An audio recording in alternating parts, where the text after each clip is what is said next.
आदरणीय सम्मानित साथियों, मैं फिर से स्वागत करता हूं सत्य शोधक समाज के पाठशाला में अंधविश्वास मिटाओ और समृद्धि बनाओ।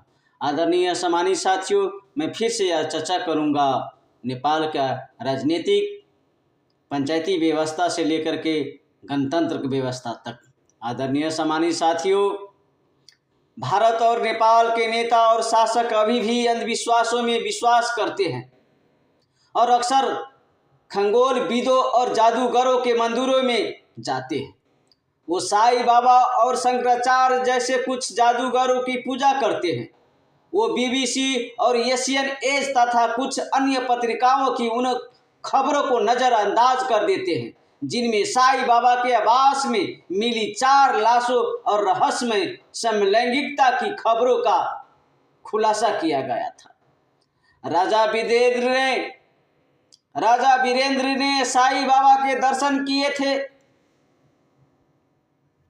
आदरणीय सम्मानित साथियों, और उनका लॉकेट पहना था।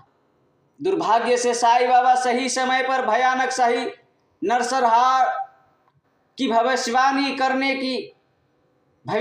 करने उनकी जान नहीं बचा सके और शेर बहादुर देवा भी उनसे मिलने आए और वो तांत्रिक शक्ति में विश्वास करते थे। आदरणीय सम्मानित साथियों, मैं फिर से स्वागत करता हूं सत्य शोधक समाज के पाठशाला में अंधविश्वास मिटाओ और समृद्धि बनाओ।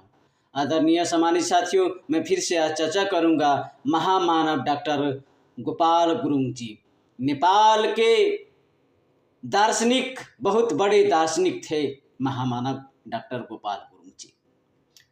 उन्होंने अपने जीवन काल में कई बाहुन क्षेत्रीय व्यक्तियों को देखा है।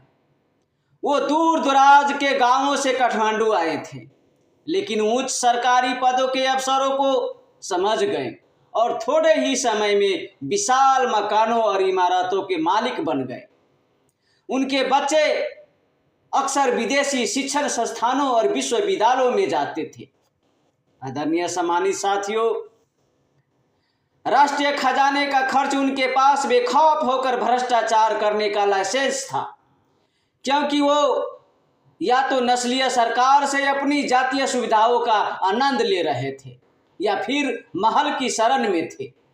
वो खुलेआम सरकारी अधिकारियों और महल के साथ अपनी नस्लीय संबंधों का आनंद ले रहे थे। हिरनेलाल रेग्मी नाम का एक निश्चित सीडीओ था, जिसने एक शीर्ष स्तर के ठेकेदार लोपसांग लामा को एक बड़ी राशि के भुगतान पर नागरिक